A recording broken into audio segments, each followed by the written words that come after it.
Hello guys, સ્વાગત છે તમારું મારા આજના નવા વિડીયોમાં। તો બધાને કહી દઈએ ગુડ મોર્નિંગ ને જય શ્રી કૃષ્ણ। અને આજનો મારો વિડીયો સ્ટાર્ટ થાય છે ક્લિનિંગથી। તો ક્લિનિંગ બીજું બધી જગ્યાએ થઈ ગયું છે, પણ મને લાગતું હતું કે ફ્રીજ થોડુંક મેસઅપ થઈ ગયું છે, તો મેં કીધું લાવો હવે ફ્રીજને થોડું સાફ કરી દઈએ। તો જો અહીંયા વાટકામાં મેં પાણી લીધું છે અને એમાં થોડુંક નાખ્યું છે વિનેગર, અને આર્યું ટિશ્યુ પેપર લઈ લીધું છે અને એનાથી હવે ચલો આપણે સાફ કરીશું।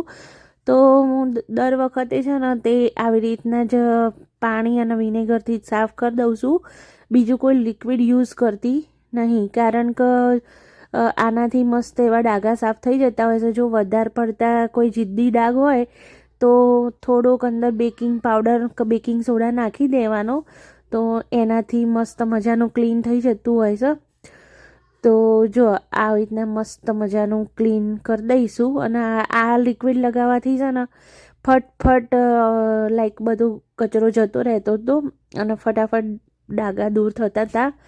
તો જો હવે સાઈડમાં સાફ કરી લઈશું અને પછી મસ્ત રીતે બધું ઓર્ગેનાઇઝ કરીને અને ફ્રીજ સરખું ગોઠવી દઈશું આપણે।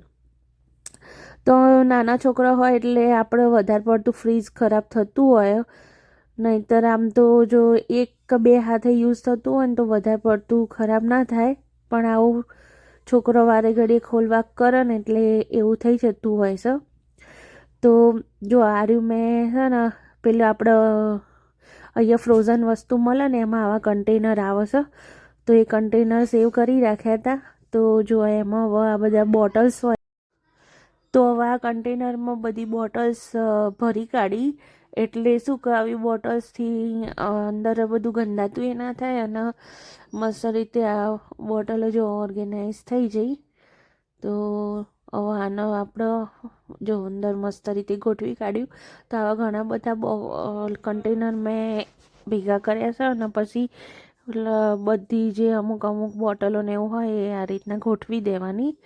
અને પછી આજે આવી રહ્યા હતા મારા ઘરે ગેસ્ટ, એટલે મેં બાફવા મૂકી દીધા ચણા। તો અહીંયા પાણી ગરમ કરવા મૂકીશું અને રાત્રે પલાળીને રાખ્યા હતા ચણા, તો સવારે પછી હવે જો બાફી લઈએ। અને એના માટે ચણામાં સારો કલર આવે ને એના માટે આવી પોટલી બનાવી। તો ચા, પછી લવિંગ, તજ, તમાલપત્ર તો અને ઇલાયચી એ બધું નાખીને આવી પોટલી બનાવી દીધી છે। આ કોટનનું કપડું છે, અને પછી એને મસ્ત રીતે ધોઈ લીધું હતું કપડાને, અને પછી આ રીતના પોટલી બનાવી દીધી અંદર, અને હવે આમાં નાખી દઈશું। એટલે થોડુંક એવું સોલ્ટ નાખ્યું હતું અંદર, અને પછી આ પોટલી બનાવીને અને મૂકી રાખી છે। તો હવે આને બાફી કાઢીશું, અને પછી અહીંયા બીજી બધી પ્રિપરેશન ચાલુ કરી હતી, જેમ કે જો અહીંયા બની રહી હતી જાફરાબાદી ખીર।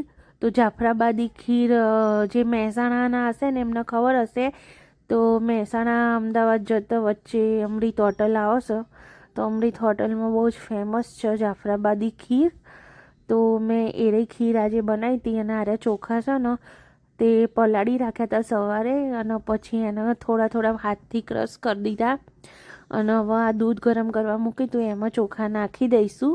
2 વખત વોશ કર્યા હતા મેં ચોખા, અને પછી હવે જો આમાં નાખી દીધા છે ચોખા, અને હવે અંદર થોડું નાખ્યું હતું કેસર નાખીએ ને એટલે એમાંથી છે ને તે ઉકળીને એવો મસ્ત મજાનો કલર થઈ જાય ને અંદર, એટલે તમારે આર્ટિફિશિયલ કલર યુઝ કરવાની જરૂર ના પડે।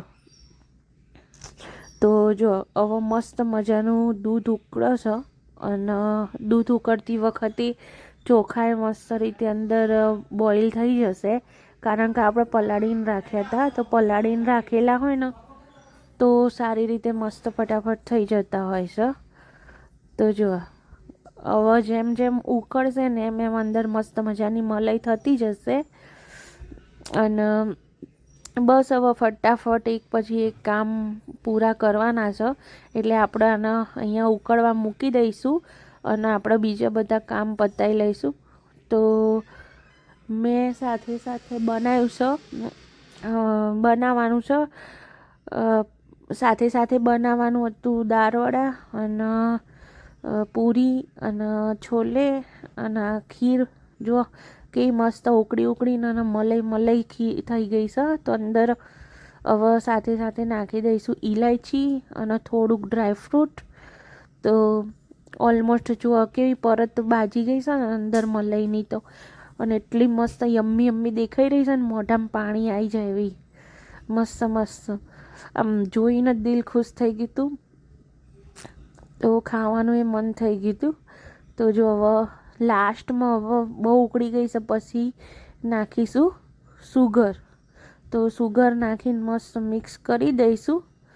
અને જો હશે ને મસ્ત યમ્મી જોતાં જ મોઢામાં પાણી આવી જાય એવી. તો બસ હવે સાથે સાથે ચણા વઘારી લઈશું. તો એ વઘારવા માટે તેલ મૂકી દીધું હતું મેં જોડે કારણ કે આપણે ફટાફટ કામ કરવાના હોય એટલે બધા કામ પતાવવાના હોય. તો જો જીરું નાખી દીધું અંદર, લસણ આદુની પેસ્ટ અને હિંગ. તો બધા બેઝિક મસાલા કરીને મસ્ત મજાની ગ્રેવી બનાવી લીધી હતી. અને મેં બધું ચોપ કરીને જ નાખી દીધું, કશું કન્ટેનરમાં ગ્રેવી કરી નથી.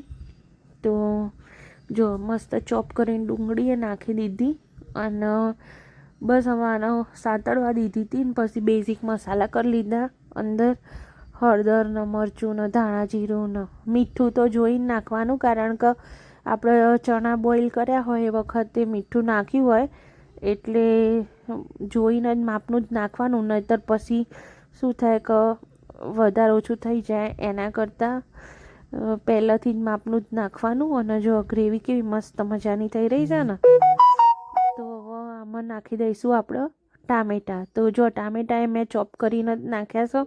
અને જો કેવી મસ્ત યમ્મી ગ્રેવી થઈ ગઈ ને, તો મસ્ત મજાનું તેલ છૂટું પડી ગયું હતું. અને હવે તેલ છૂટું પડી જાય એટલે આપણે અંદર નાખી દેવાના ચણા જે બોઇલ કરીને રાખ્યા હતા એ. અને એનું પાણી હોય ને એ ઢોળી નહીં દેવાનું. અને અહીંયા બન્યા હતા મસ્ત મજાના દાળવડા. અહીંયા છોલે મસ્ત બની ગયા છે જુઓ. અને ડુંગળી કટિંગ કરીને રાખી છે. અને અહીંયા બની છે મસ્ત ગરમ પૂરી. જો મેં ડેઝર્ટ તો પહેલાંથી જ તૈયાર કરીને રાખ્યું છે. ખીર બનાવી છે. છોકરો ખાવા બેસી ગયો છે. વૃંદા કેવું બનીશ ખાવાનું? આલુ બની છે, દાળવાળું. રૂહી પ્રવીર તે ખાધું મમ?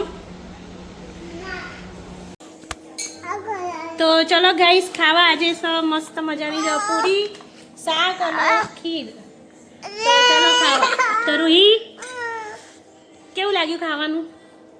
ધવલ મસ્ત.